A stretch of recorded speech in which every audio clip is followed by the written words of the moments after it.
어저께 음식 과제 왜 하느냐고들 다 힘드셨죠? 몸이 노곤하시죠? 제 설교가 단잠을 재우는 자장가 같지는 않겠지만 들으면서 푹 잠을 주무셔도 괜찮을 것 같아요.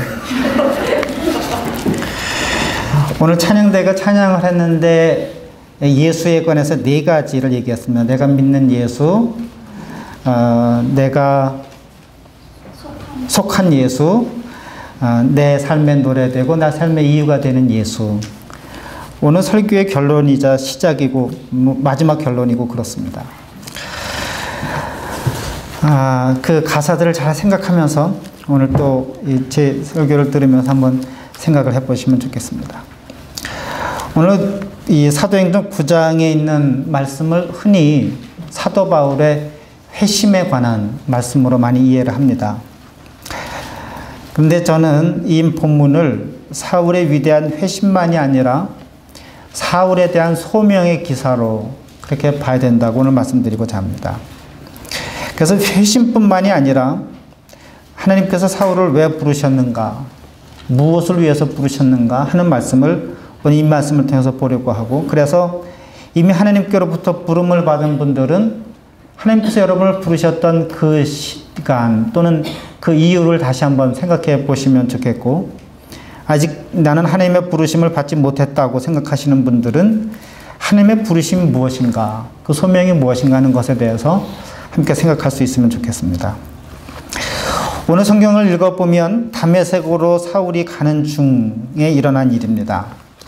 하늘에서 빛이 있었고 또 소리가 있었고 또 사울을 그 소리는 예수님께서 사울을 부르는 음성이었고, 사람들이 모두 다 넘어졌고 사울은 눈을 뜨고 있었으나 아무것도 볼 수 없었던 그런 사건이었습니다.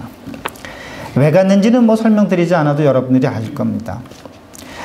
사울이 그런 그 사건을 경험하고 있을 그 동시에 아나니아라고 하는 예수님의 제자도 또한 똑같이 환상을 보고 그 예수님의 명령을 듣고 사울을 도와주러 가게 된다 하는 그런 내용들입니다. 근데 이 성경을 이렇게 가볍게 눈으로 읽어보면 제일 먼저 눈에 띄는 그런 그 기록들이 하늘에서 소리가 들리고 빛이 있고 또 예수님께서 사울아 사울아 하는 부르는 그 부르심의 음성이 있고 하는 그런 내용들에 주목하게 됩니다. 그런 이유를 저는 2가지라고 생각하는데, 하나는 기존에 예수님을 잘 믿던 그런 신앙인들에게는 나에게도 한번 이런 일이 일어났으면 좋겠다. 여러 번 아니어도 좋으니까 단 한 번만이라도 하나님의 음성을 듣거나 예수님의 음성을 들었으면 좋겠다. 그래서 장구가 하고 이렇게 부르시는 그 음성을 듣는다면 얼마나 좋겠는가. 우리들 마음속에 이런 기대들이 다 있지요. 그리고 이런 경험을 나도 할 수 있으면 좋겠다 하는 그런 부러움을 갖고 있지요.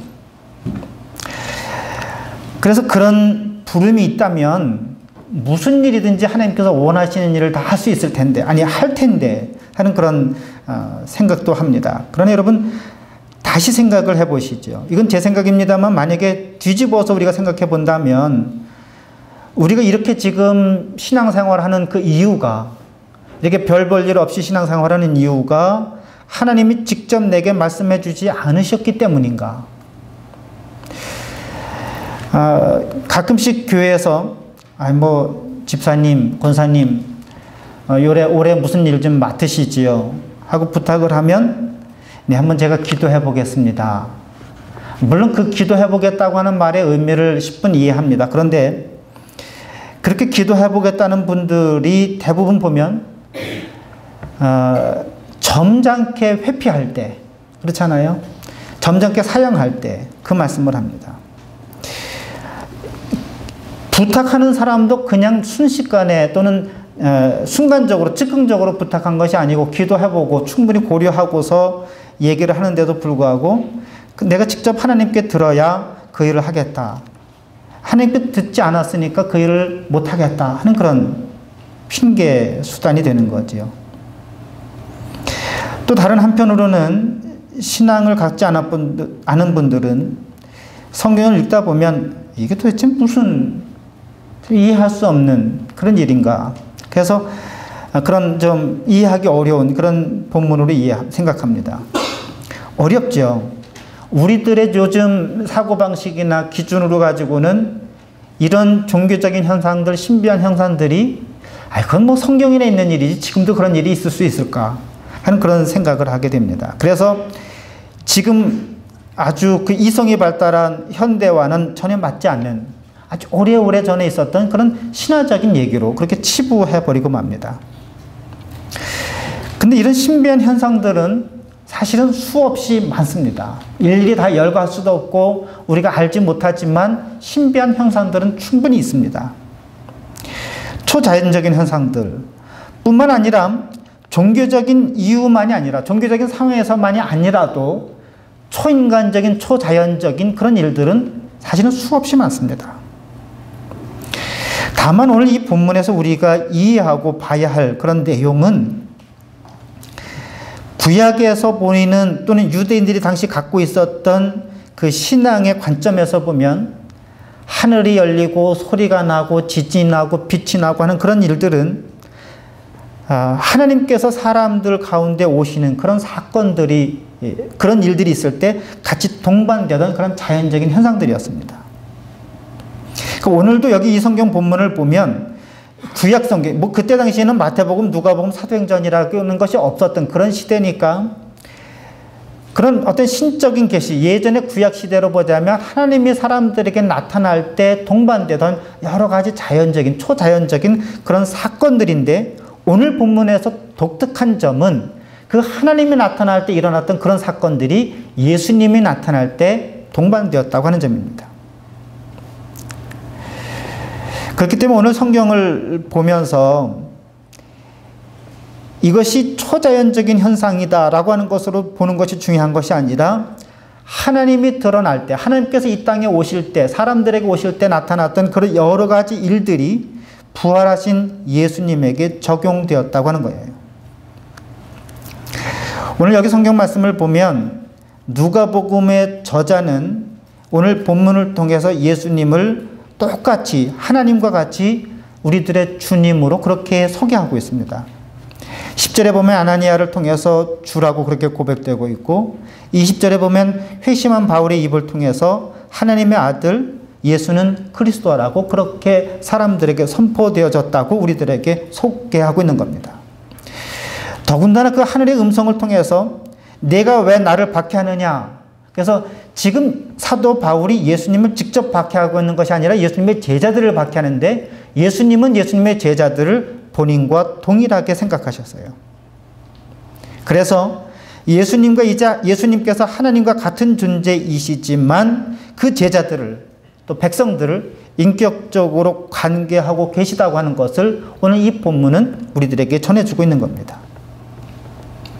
다시 말하자면 여기 나타나는 그런 신비한 현상들은 그 현상 자체가 중요하기도 하지만 그것이 더 그것보다는 예수님이 어떤 분인지 하나님과 같은 분이시고 우리들과 함께 교제하고 계시는 그런 분이라고 하는 것을 말씀해 주고 있는 거예요. 그러니까 이 본문을 읽으면서 현상만 볼 것이 아니라 이 현상을 통해서 이 누가복음의 저자가 우리에게 무엇을 말씀하고 있는가 하는 것을 보는 것이 더 중요하죠. 여러분 그렇기 때문에 혹시 10년, 20년 뭐 아니면 저처럼 한 평생도록 신앙생활을 했는데 사도 바울처럼 한 번도 내게는 음성이 들린 적이 없다. 빛이 내게는 비친 적이 없다. 하늘이 갈라진 적이 없다라고 생각하셔도 그런 경험을 하지 못했다고 해서 나는 신앙생활 잘못했구나 라고 주눅드실 필요가 전혀 없습니다. 하늘로부터 오는 소리가 없다고 해서 빛을 보지 못했다고 해서 하나님을 만나지 못한 것도 아니고 만날 수 없는 것도 아니고 회심이나 소명을 받지 못한 것도 아니기 때문에 그렇습니다. 물론 하나님의 음성을 듣는 것 중요하고 그렇게 초자연적인 어떤 신비한 현상을 경험하는 것 중요하지만 그것 자체가 목적이 아니기 때문에 자꾸 하나님의 음성을 듣기 위해서 산속을 헤매거나 빛이 비춰야 된다고 하는 것을 생각해서 자꾸 어둠 속을 헤매야 될 일은 전혀 아닙니다. 두 번째로 말씀드리고 싶은 것은 이 사도 사울의 회심이 워낙 이 기독교 역사에서는 중요하고 큰 어떤 일대 전환을 이루은 그런 사건이기 때문에 많은 기독교인들이 이 사울의 회심 사건을 기독교인들의 회심의 전형으로 봅니다. 그래서 회심이라면 이 정도는 돼야 돼. 뭐 이런 생각이죠. 뭐 어쩔 수 없습니다. 기독교 역사에서 사실은 어떻게 보면 기독교는, 그래서 카톨릭에서는 사도 바울을 초대 교황으로 그렇게 추대를 한 것처럼 사실은 기독교는 사도 바울로부터 시작했다고 해도 과언이 아닙니다. 워낙 중요하죠. 그래서 어쩔 수 없지만 여러분, 이 본문을 냉정하게 바라보면 바울의 회심은, 또는 바울의 소명은 이 성경에 나오는 유일한 회심도 유일한 소명도 아닙니다. 구약에도 수많은 회심과 소명이 있었고 신약 성경에도 많습니다. 그 중에서 사도행전 누가가 기록한 그 회심과 소명 사건만을 봐도 8장, 9장, 10장, 11장 계속 이어지는 내용들입니다. 여러분 한번 그 성경을 펴보시죠. 8장에 보시면 누가 먼저 나오냐면 예수님의 제자 중에서 빌립이라고 하는 사람이 사마리아에 가서 복음을 전파하는 내용이 나옵니다.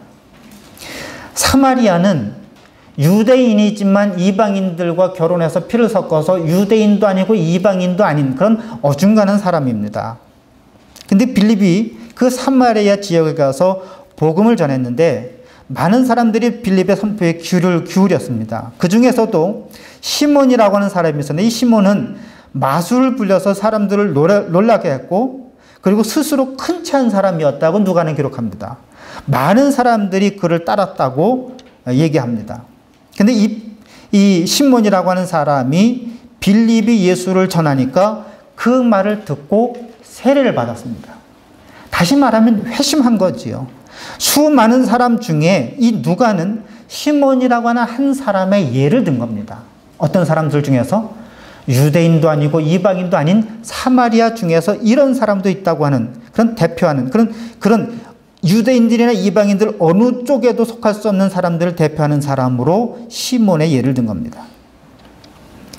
그 빌립이 또 가사로 내려가는 길에 에디오피아 여왕 그 여왕이 네시를 만났는데 이 사람도 구약 성경을 읽다가 빌립이 그 구약 성경에 관해서 쭉 설명해 주는 그 얘기를 듣고 그 구약 성경에 있는 그 말씀이 이 예수에게 이루어졌구나 하는 것을 깨닫고 빌립에게 세례를 받습니다. 듣고 믿고 세례를 받은 거죠. 회심한 거예요. 이 사람은 유대인도 아니고 사마리아인도 아니고 먼 지역에 사는 아프리카 사람이었습니다. 그러니까 아프리카 사람을 대표하는 사람 중에서 이런 사람도 이렇게 회심했다고 하는 것을 누가는 기록한 거죠. 9장에는 바울의 회심이 있죠. 그 이후에 보면 10장에 보면 예수님의 제자 베드로가 나옵니다. 그 베드로가 루다와 시론과 요빠를 거쳐서 가이사랴라고 하는 곳에 일어났는데 거기 가면 로마 군대의 백부장인 고넬료라고 하는 사람이 있었습니다. 이방인이죠. 근데 이 사람을 성경에서 뭐라고 소개하고 있냐면 경건한 사람이라고 그렇게 표현합니다. 하나님을 경외하는 사람. 그것은 이방인이었는데 유대교로 개종한 그런 사람이었어요.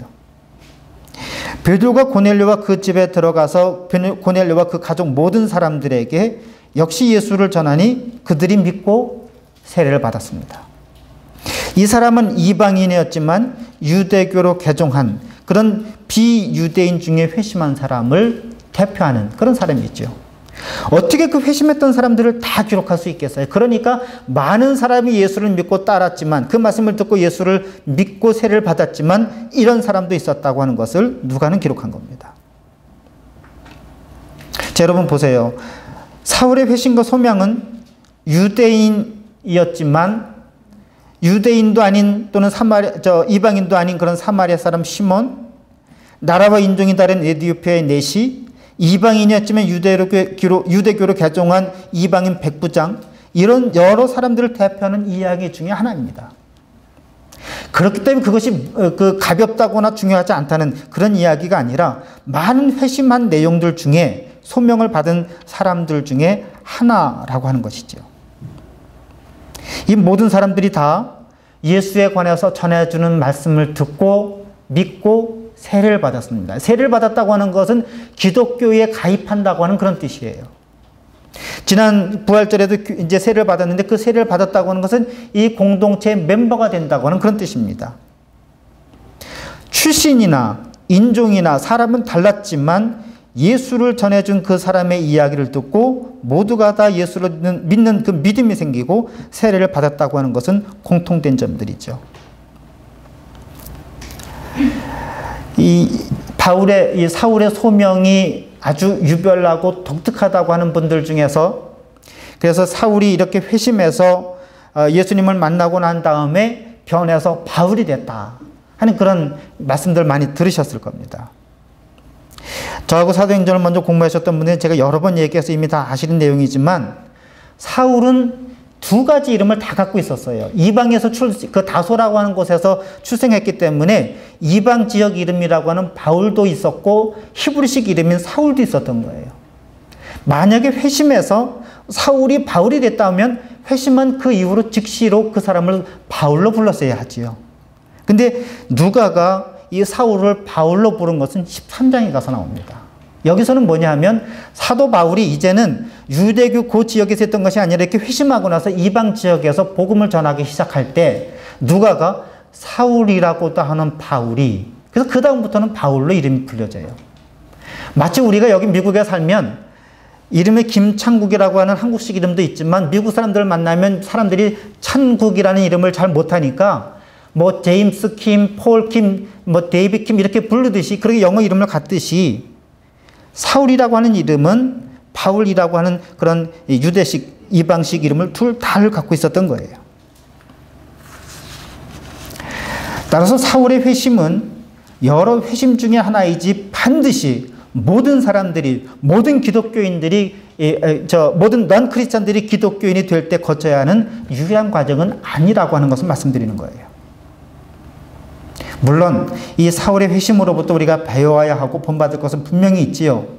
그렇지만 말씀드리려고 하는 것은 이와 같은 사울의 회심이 내게는 없다고 해서 내 회심이나 내 믿음의 소명이 부족하거나 약하다거나 나는 신앙생활을 잘 못한다고 스스로를 질책할 이유는 아무것도 없다고 하는 그런 말씀이에요. 중요한 것은 마음이 돌이켜서 예수를 믿고 그 예수 안에 드러난 하나님의 말씀과 하나님의 빛을 하나님의 얼굴을 바라보는 것이지요. 그래서 예수를 믿는 사람들을 체포하기 위해서 다메섹을 향해서 가던 그 사울의 삶이 바뀌어서 예수를 주인으로 삼고 이제 똑같이 예수님을 전하는 사람이 되었다고 하는 것, 이것이 중요한 겁니다. 오늘 이 성경 본문을 보면 또 한 가지 중요하게 말씀드리려고 하는 것은 이 회심에 관해서는 사울이 한 것이 하나도 없다고 하는 거예요. 물론 돌이킨다고 하는 것, 마음을 돌이킨다고 하는 것이 회심이기 때문에 사울이 회심한 거지요. 맞지요. 그리고 그 회심은 어떤 사람의 회심보다도 드라마틱한 것은 사실이에요. 그러나 이 누가복음의 내용을 자세히 읽어보시면 이 드라마의 주인공은 누구입니까? 예수님이에요. 예루살렘에서부터 다메섹까지 거리가 242km라고 한대요. 근데 이 길을 가는 중간에 사도 바울이 예수님을 만나고자 하는 의도, 계획 아무것도 없었습니다.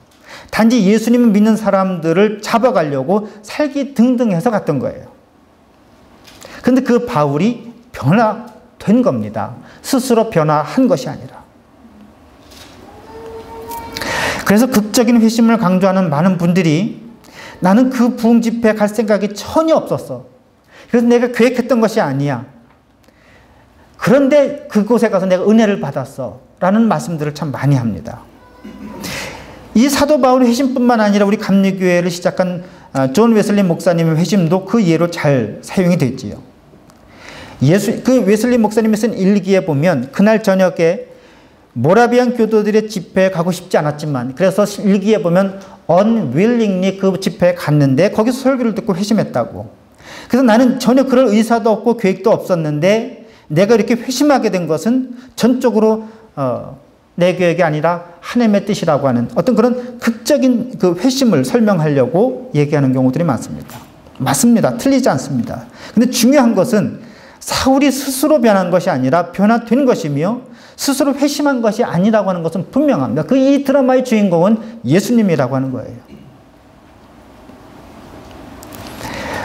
우리가 사울의 회심이라고 한다면 바울 스스로 회심이 되었고 그래서 마음을 바꿨다고 그렇게 생각하는데 그것이 아니라고 하는 거지요. 그렇게 생각한다면 빛을 보거나 음성을 듣고서 이제까지 내가 예수를 믿는 사람들을 박해하는 것이 잘못됐구나. 그리고 스스로 깨달아서 마음을 바꿨다고 그렇게 생각을 합니다. 우리가 이 사울의 회심 이야기 중에서 많이 오해하고 있는 것 중에 하나가 바로 이런 신비한 체험을 하니까 그전까지는 몰랐는데 이제 새로운 것이 깨달아졌다. 예전엔 내가 그렇게 생각하지 않는데 생각이 바뀌었다. 그래서 내가 하나님의 뜻을 깨닫고 내가 마음을 바꾸고 내가 회심한 것으로 그렇게 생각하기가 쉽다고 하는 겁니다. 근데 여기 성경을 자세히 여러분 보시면 사울은 이렇게 앞을 향하고 서 있다가 뒤를 향해서 자기 스스로 방향을 돌린 거거나 스스로 마음을 바꾼 것이 아니라 예수님을 만났을 때 완전히 그 자리에서 엎드려지고 고꾸라진 거예요.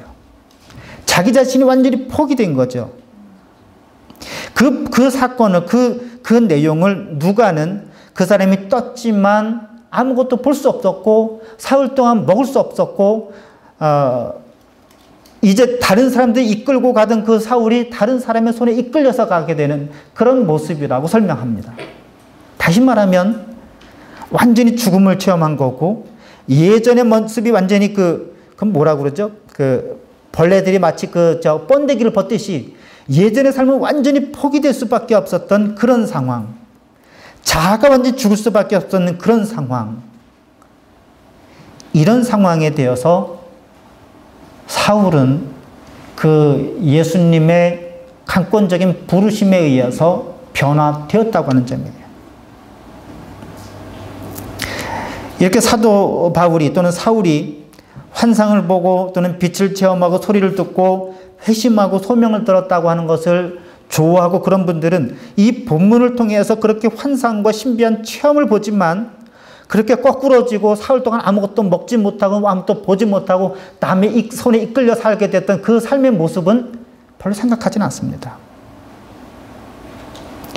완전히 사울은 예전의 삶에서 벗어나서 자아가 죽을 수밖에 없는, 여러분 자아가 이렇게 깨지고 망가지고 꼬꾸라지는 경험이 그렇게 쉽지 않아요.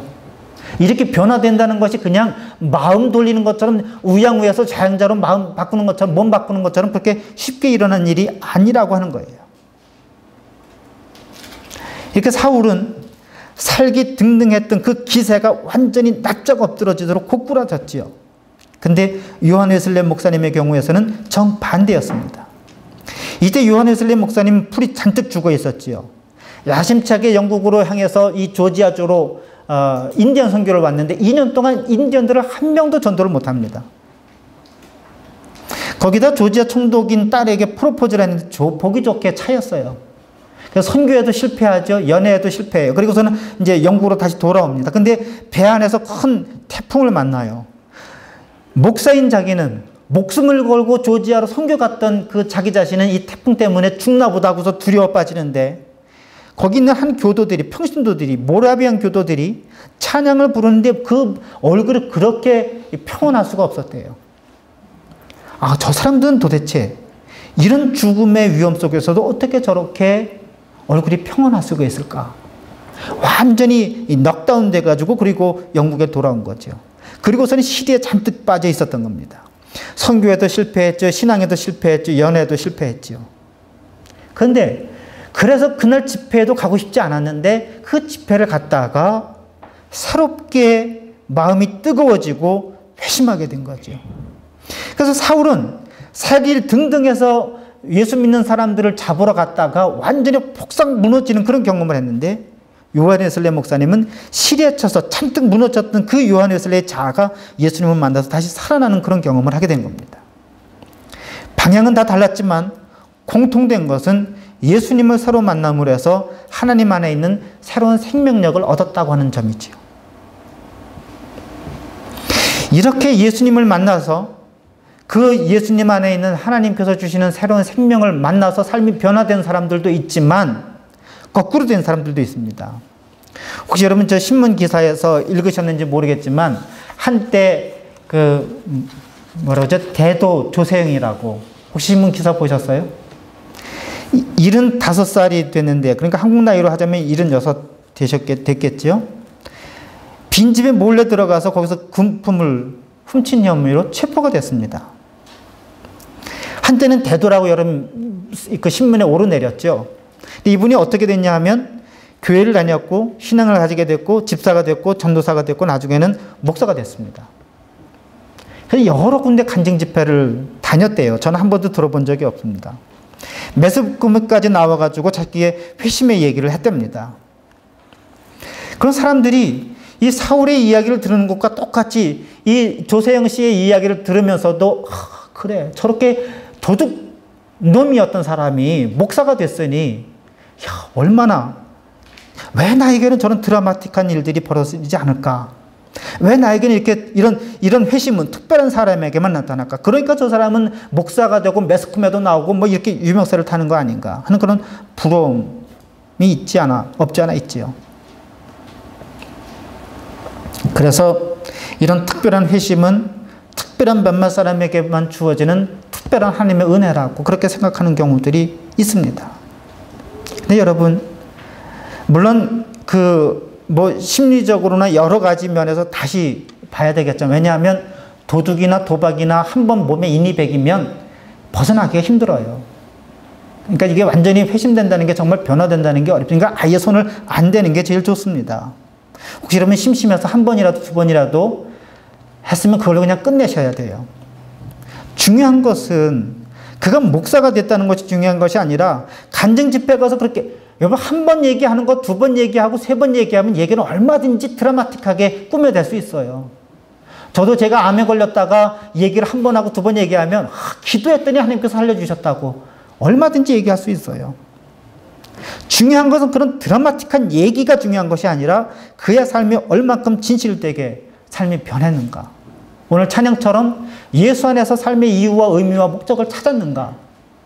이것이 중요한 것이지요.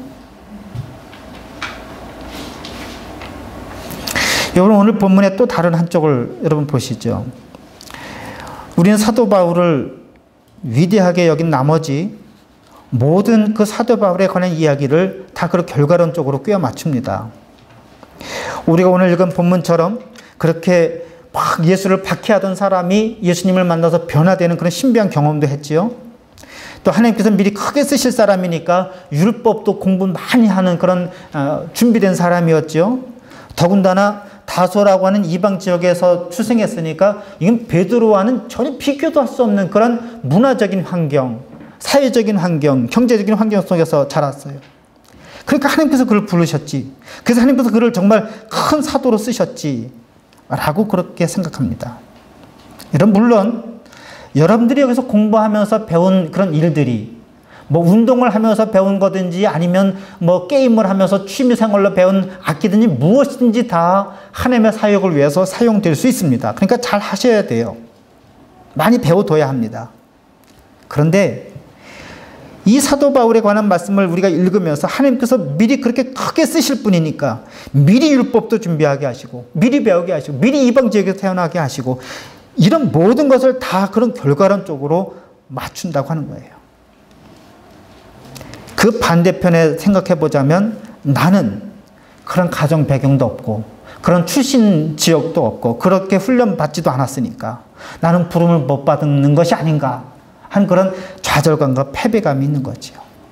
여러분 그러나 그렇지 않습니다.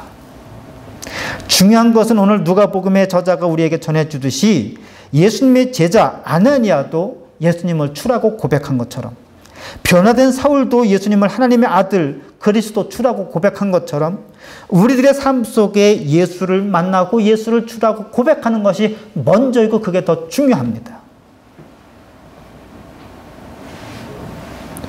예수를 만나서 예수 안에서 삶의 의미를 찾는 것, 삶의 목적과 이유를 그 안에서 발견하는 것, 이게 중요하지요.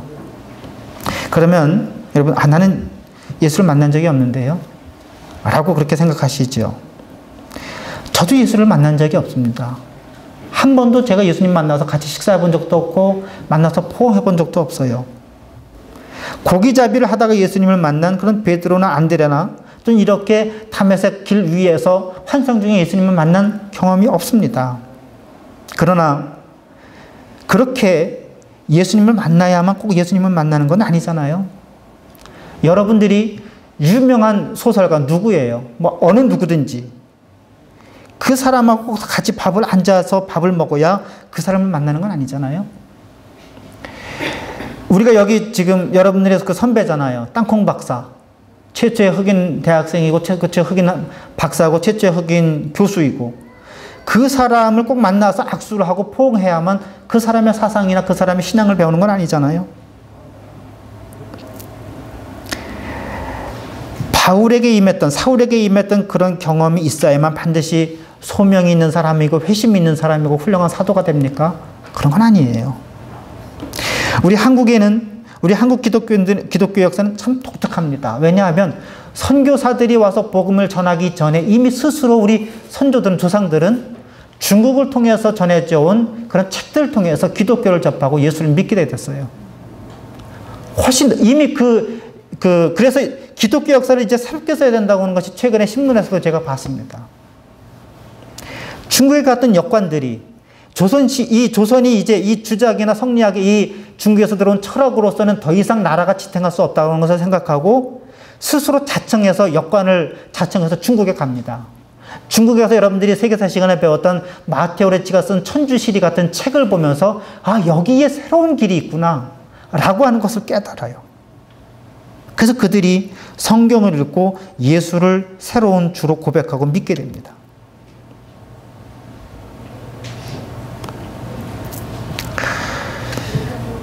음성 가운데서 만나든 책을 통해서 만나든 또는 사람이 전해주는 말씀을 통하든 어떤 이유든지 중요한 것은 만남이라고 하는 거예요.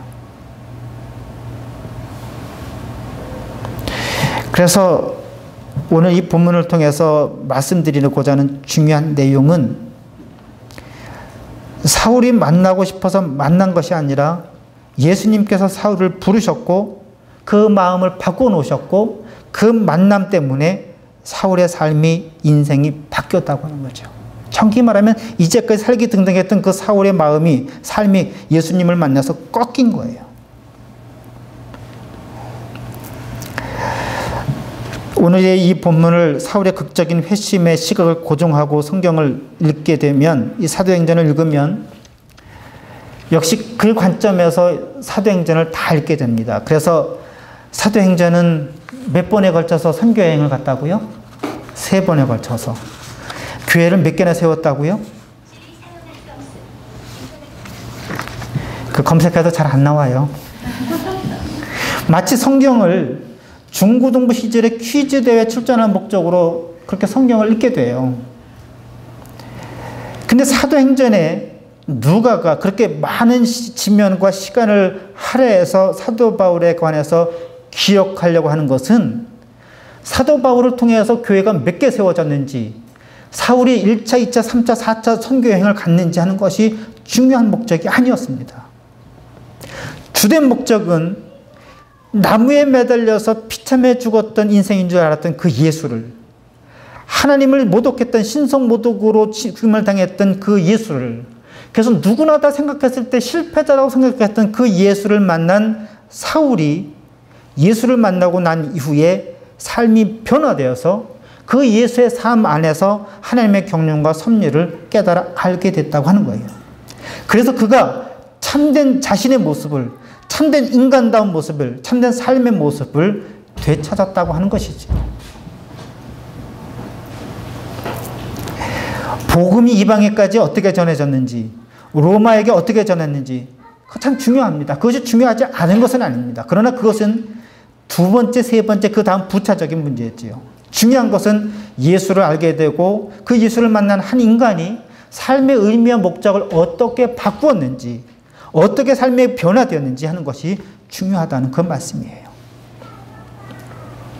그렇기 때문에 이 본문을 통해서 우리가 배울 것은 극적인 드라마틱한 그런 회심도 아니고 사울이 에베소 교회나 빌립보 교회나 갈라디아 여러 교회들을 많이 개척해서 이만큼 많은 교회를 개척했다는 것을 외우는 것도 중요한 것이 아니라 사울의 회심을 통해서 우리도 예수를 만나서 내 삶이 예수 안에서 변화되어야 된다고 하는 것, 그것을 배우고 마음속에 새기는 것이 중요합니다. 오늘의 말씀을 회심의 사건만이 아니라 소명의 사건으로 같이 읽자고 말씀을 드렸죠. 많은 분들이 신앙생활 하다가 기도하는 중에, 환상 중에 너 밖에 나가서 복음을 전하라.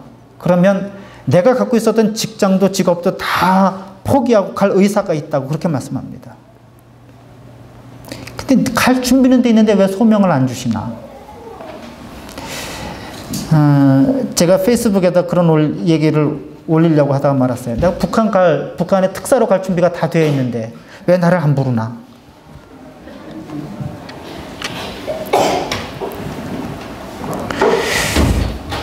이렇게 성경 말씀을 읽으면 사도 바울의 말씀에 대해서, 그들의 업적에 대해서, 그 사울의 행적에 대해서 초점을 맞춰서 읽게 됩니다. 아까 말씀드린 것처럼 그것이 중요하지 않은 것이 아니에요. 그러나 그런 업적이나 행적을 갖게 되었던 그 출발점이 무엇인가? 그것이 더 중요한 겁니다. 베드로가 한번 설교하니까 3,000명이나 회개했다고 그러죠. 그러면 설교했는데 3,000명도 회개시키지 못하는 그런 목사들은 설교를 못하는 거고 목회를 잘 못한 겁니까? 아니지요. 저도 설교하면 3,000명 회개할 수 있을 텐데 3,000명이 모인 적이 없어요. 그래서 3,000명을 회개시킬 수가 없어요. 이렇게 많은 사람을 회심시키지 못한 목사들은 성경을 읽으면서 좌절감을 느껴야 하나요? 그렇지 않습니다. 예수 믿어서 부자가 되고 예수 믿어서 좋은 직장을 얻고 예수 믿어서 뭐 좋은 차를 사고 이런 것들은 다 부차적인 거예요. 고기잡이를 하던 베드로가 변해서 사람을 낚는 어부가 되고 예수 믿는 사람들을 잡아다가 족치려고 살기등등해서 가던 사울이 변해서 크리스찬이 됐다고 하는 것이 중요하고 우선이 되는 겁니다. 한 가지만 말씀드리고 마치죠. 고린도 후서 11장에 보면 사울이 전 생애를 거쳐서 얼만큼 자기가 고생했는지 하는 것을 기록하고 있습니다. 고린도 후서 11장 23절부터 29절인데요. 내가 수고를 넘치도록 하고 옥에 갇히기도 더 많이 하고 매도 수없이 많고 여러 번 죽을 뻔하였으니 유대인들에게서는 40회에서 하나 감한 매를 5번이나 맞았고 3번 태장으로 맞았고 1번 돌로 맞았고 3번 파선해서 이런 등등등 말씀이 쭉 있습니다. 이 말씀의 맨 끝에 어떤 표현이 있냐 하면 이 외의 일은 고사하고 오히려 날마다 내 속에 눌리는 일이 있으니 곧 이 모든 교회를 위하여 염려하는 것이라. 누가 약하면 내가 약하지 아니하며 누가 실족하게 되면 내가 애타지 않더냐. 이 마음이 중요한 거죠. 10번 매 맞고 20번 감옥에 갇히고 한 그런 행적이 중요한 것이 아니라 사람을 구원하지 못하면 마음이 이 사울의 마음이 안타까운 거예요. 누가 약하면 나도 약하고 누가 실족하면 내 마음이 안타지 않겠느냐. 그러니까 이렇게 매를 맞으면서도 나가서 복음을 전한 거지요. 이런 고생을 하면서도 복음을 전할 수밖에 없었던 그 이유는 매 맞는 것이 좋아서 한 사람이 어디 있겠어요. 그러나 예수 안에서 찾은 그 삶의 의미가 너무나도 좋기 때문에, 예수 안에서 찾은 그 삶의 목적이 너무나도 좋기 때문에 전하지 않을 수 없으니까 이렇게 애타하면서 매를 맞아가면서도 복음을 전하게 된 거죠.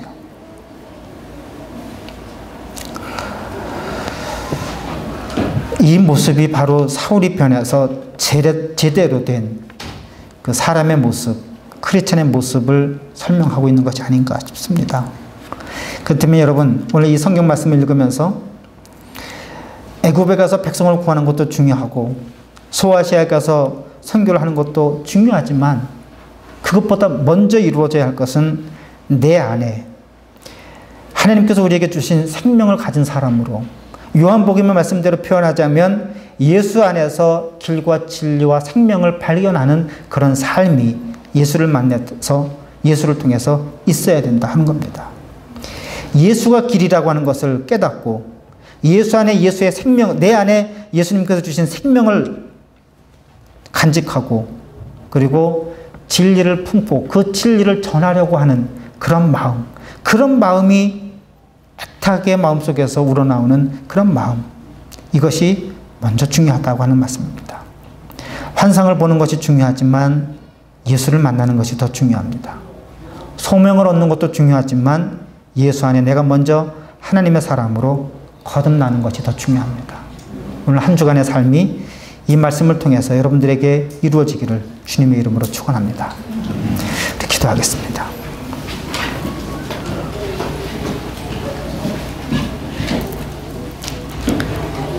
사랑과 은혜가 풍성하신 아버지 하나님, 하나님께서 저희들을 부르셨기에 저희가 이 자리에 나와서 예배드리고 기도합니다. 하나님께서 저희들에게 소명을 주셨기에 저희들이 이 자리에 나와서 기도하고 이 교회를 섬기며 하나님 앞에 예배드립니다. 저희들이 예수님 안에 드러난 하나님의 생명을 얻게 하시고 길과 진리를 깨닫게 하셔서 누가 실족하면 내 마음이 애타지 아니하고 누가 연약하면 내 마음이 애타지 않겠느냐 하는 사도 바울의 마음처럼 저희들의 삶이 거듭날 수 있도록 은총 베풀어 주시옵소서. 모든 말씀을 예수 그리스도의 이름으로 기도드리옵나이다. 아멘.